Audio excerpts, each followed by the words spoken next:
Assalamualaikum warahmatullahi wabarakatuh. Perkenalkan, nama saya Ratna Baritania, NIM A7101700086. Di sini saya akan mempresentasikan hasil analisis risiko keamanan dan kebijakan keamanan pada suatu perusahaan. Seperti yang kita ketahui, teknologi informasi merupakan bagian yang tidak terpisahkan dari suatu perusahaan, karena dapat membantu meningkatkan efektivitas dan efisiensi dalam perusahaan. Oleh karena itu, perlu dilakukannya analisis risiko guna mengidentifikasi risiko yang timbul akibat penggunaan teknologi informasi.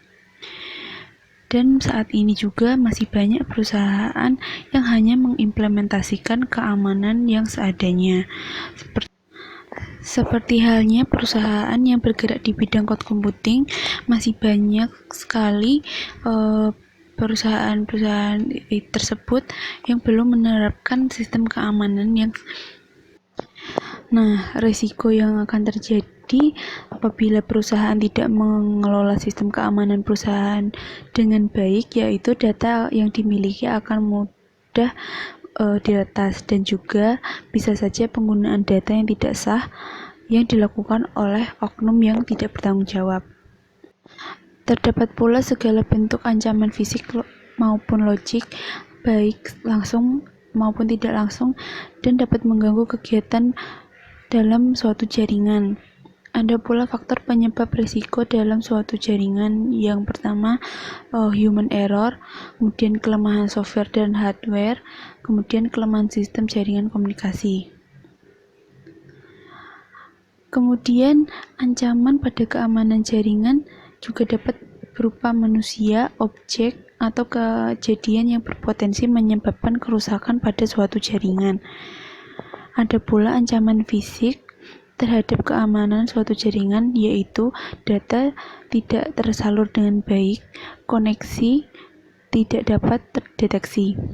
Ada pula ancaman logik terhadap keamanan jaringan seperti DDoS, SQL injection, traffic flooding, dan request flooding. Kemudian ada pula dampak berupa positif dan negatif apabila kita menerapkan keamanan pada suatu perusahaan. Yang pertama, mungkin dampak positifnya yaitu data akan tersimpan secara aman, kemudian data juga tidak mudah untuk diretas. Kemudian dampak negatifnya mungkin yaitu data-data akan sangat mudah untuk diretas oleh para hackers, dan terjadinya penyalahgunaan oleh para hackers tersebut.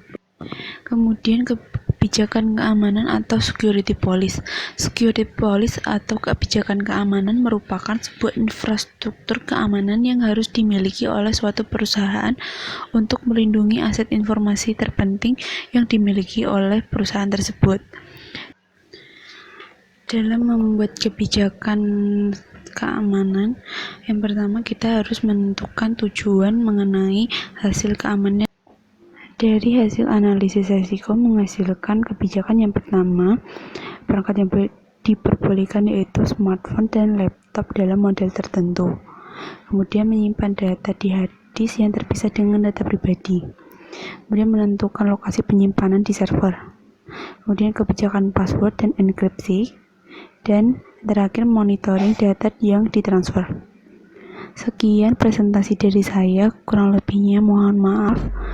Wassalamualaikum warahmatullahi wabarakatuh.